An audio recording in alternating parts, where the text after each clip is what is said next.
Berbagai Rasul ingin menyampaikan peristiwa-peristiwa yang terjadi pada bulan Muharram. Yang pertama adalah diampuninya Nabi Adam alaihissalam. Yang kedua, diselamatkannya Nabi Yunus alaihissalam dari perut bumi. Yang ketiga, Nabi Nuh berlaku di bukit Sufi, diselamatkan umatnya. Yang keempat, diselamatkan Nabi Ibrahim alaihissalam dari Raja Namrud. Yang kelima, Nabi Yusuf alaihissalam dibebaskan dari penjara. Yang keenam, Nabi Ayub disembuhkannya dari penyakit. Yang ketujuh, Nabi Musa alaihissalam adalah mampu untuk mengembangkan Fir'aun yang begitu mengaku Tuhan. Oleh karena itu di dalam surah Al-Baqarah ayat 218 Allah Subhanahu wa taala menjelaskan, Innal ladzina amanu wal ladzina hajaru wa jahadu fi sabilillah ulaika yarjuna rahmatallah wallahu rahim. Sesungguhnya orang-orang yang beriman, orang-orang yang berhijrah di jalan Allah Subhanahu wa taala, mereka hanya mengharapkan ridha Allah Subhanahu wa taala atau rahmat Allah Subhanahu wa taala, karena Allah Maha Pengasih, Maha Penyayang. Di dalam ayat ini ada dua perintah. Yang pertama, orang-orang yang beriman adalah mampu berhijrah. Berhijrah dari segi kehidupan. Yang tadinya tidak pernah sholat ke masjid, mari kita sholat ke masjid. Karena orang-orang yang beriman adalah orang-orang yang memakmurkan masjid. Dijelaskan di dalam surah At-Taubah ayat 18. Innama ya'muru masajidallah man amana billahi wal yawmil akhir wa aqama shalah wa ata zakat wa lam yakhsha illallah fa asa ulaika yakununa minal muttaqin. Sesungguhnya hanya orang-orang yang beriman, maaf orang Islam, hanya orang-orang yang beriman yang memakmurkan masjid. Apa makmurkannya? Karena beriman kepada Allah, beriman kepada Rasulullah, beriman kepada hari akhir, hari yang selama-lamanya mereka meyakini. Maka karena yakin, wa aqama shalah, mereka mendirikan sholat. Bagaimana sholat yang dicontohkan oleh Nabi kita Muhammad SAW adalah sholat 5 waktu di masjid. Berdasarkan hadis Bukhari Muslim, afdhalus sholat fil masjid wa isina darajat. Seafdal-afdalnya sholat itu artinya sholat wajib adalah berjamaah di masjid. Kalau bahkan hadis ini mereka ketika tertinggal satu kali sholat berjamaah di masjid, merasa berdosa. Kebanyakan merasa rugi kalau bisnis. Hari ini tidak beruntung, ataupun rumahnya kebakaran, mobil hilang itu. Padahal di sini satu kali ketinggalan sholat berjamaah di masjid, termasuk orang-orang kufur.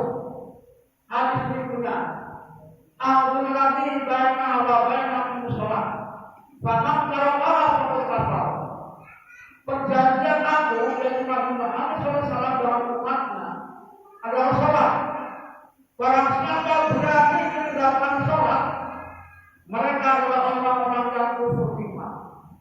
Kenapa hadis ini? Sholat sebagai tanda yang pertama karena Nabi Muhammad SAW menerima perintah sholat langsung menghadap Allah Subhanahu wa taala. Kalau perintah yang lain, haji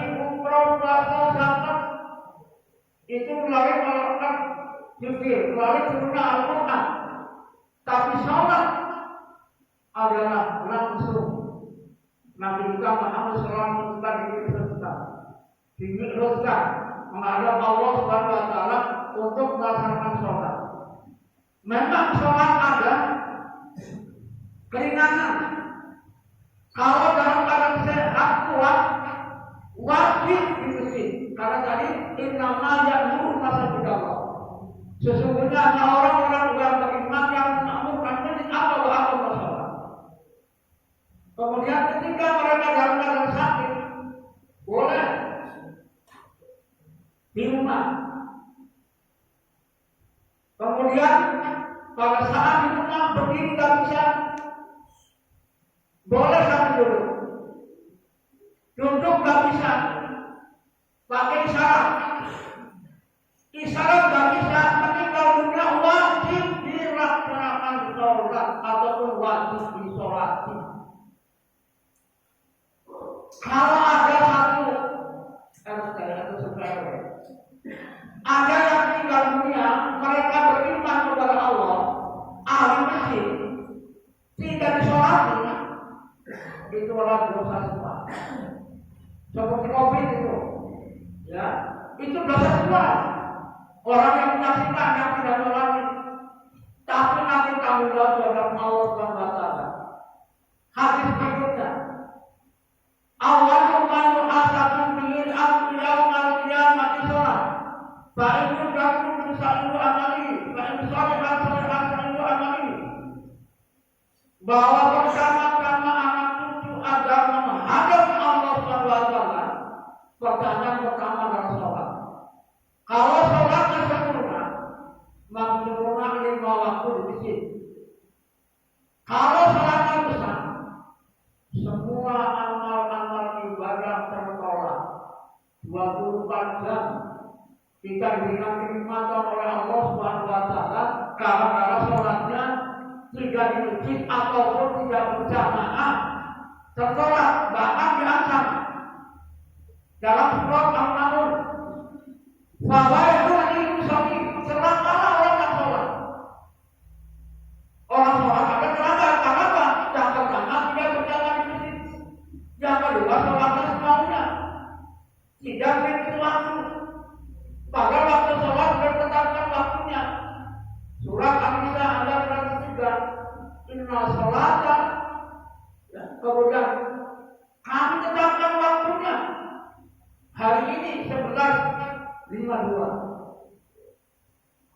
Ini menunjukkan tanda-tanda kebesaran Allah Subhanahu Wa Taala yang semua mengatur kehidupan ini. Oleh karena itu hanya orang-orang yang beriman yang akan mendapatkan kemenangan yang berbagaimana orang yang berhijrah. Mari kita di tahun baru 1440 kita berhijrah bersama. Karena apa? Orang-orang yang kufur, tapi disebutkan dalam hadis, barang siapa yang berani meninggalkan sholat, termasuk orang yang kufur nikmat. Mereka apa? Orang kufur nikmat, tempatnya di neraka jahanam. Dijelaskan lagi di dalam surah Al-Imran ayat 11. Innal ladzina kafaru lam tughni anhum amwaluhum wa la auladuhum min Allahi syai'an wa ulaika humul kafirun. Sesungguhnya harta-harta anak-anak orang-orang kufur menjadi bahan bakar di neraka jahanam. Di dunia mengumpulkan harta dari bangun tidur sampai tidur lagi, tidak kenal waktu, tidak kenal capek, tapi nanti di akhirat menjadikan orang-orang yang menyesal selama-lamanya.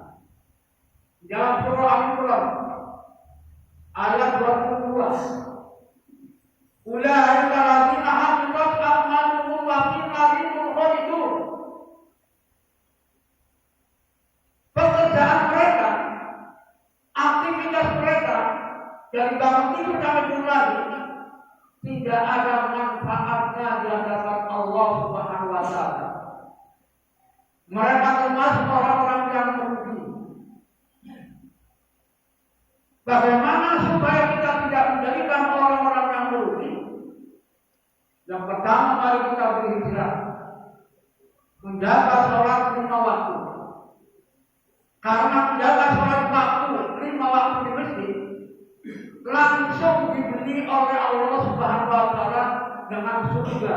Maka orang-orang yang beriman, orang-orang yang mendapatkan keutamaan, kemuliaan insya Allah Subhanahu wa Ta'ala. Dijelaskan lagi dalam surah Al-Baqarah ayat 111. Inna Allah astara minal mu'minina anfusahum bil amwalihim dana. Sesungguhnya kami, yaitu Allah, telah membeli hartanya, jiwanya orang-orang yang beriman yaitu dalam surga. Oleh karena itu tadi hadis yang menjelaskan satu kali kita berani meninggalkan sholat berjamaah termasuk orang-orang yang kufur iman. Karena Allah Subhanahu wa Ta'ala membelinya dengan surga. Kalau kita tidak diambil, apa yang kita banggakan dari Allah? Pada saat kita tanggungjawabkan kenikmatan selama hidup, nanti pada saat kita dikumpulkan di padang mahsyar, ditunjukkan, dibuktikan pada saat di dunia manusia dikumpulkan seluruh dunia, yaitu wukuf di Arafah pakai pakaian putih-putih seragam, mereka duduk rukuk. Tapi pada saat di padang mahsyar mereka tidak ada yang pakai sendal, tidak ada yang pakaian, semua dalam keadaan telanjang, semua dalam keadaan ketakutan. Ada 2 golongan. Golongan yang pertama yang mukanya berseri-seri basirah menjerah, yaitu orang-orang yang beriman, orang yang menjaga sholat-sholatnya. Mereka mendapatkan kemenangan di Allah Subhanahu wa Ta'ala. Qad aflahal mu'minun alladzina hum an sholatihim khashi'un.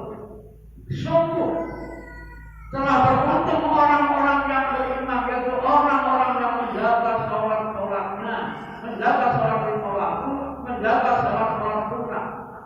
Maka ketika mereka menghadap Allah Subhanahu wa Ta'ala, mereka dengan muka yang penuh ceria, menyenangkan hati, menjadi tenang. Tapi orang-orang yang kufur, orang yang berani meninggalkan sholat, muka mereka adalah hitam bagaikan yauma taswaddu wujuh. Pada hari itu muka mereka adalah hitam bagaikan mata terbelalak, karena takutnya untuk mempertanggungjawabkan kenikmatan dari Allah Subhanahu wa Ta'ala. Maka untuk menyelamatkan supaya kita terlepas daripada azab neraka, menjadikan orang-orang yang dapat kemenangan, dijelaskan lagi dalam surah As-Saff, surah 61 ayat 11. Ya ayyuhalladzina amanu hal tamurukum ala tijaratin tunjikum min adzabin alim. Wahai orang-orang yang beriman, tahukah aku menentukan suatu harta perniagaan yang tidak akan merugi, yang akan menyelamatkan daripada azab neraka yang sangat pedih dan sangat dahsyat. Maka syaratnya tu'minuna billah wa rasulihi wa tujahiduna fi sabilillah bi amwalikum wa anfusikum. Dzalikum khairun lakum in kuntum ta'lamun. Berimanlah kepada Allah, berimanlah kepada Rasulullah, berjuanglah di jalan Allah Subhanahu wa Ta'ala. Jika kamu benar-benar mengetahui apa yang terjadi di alam nanti,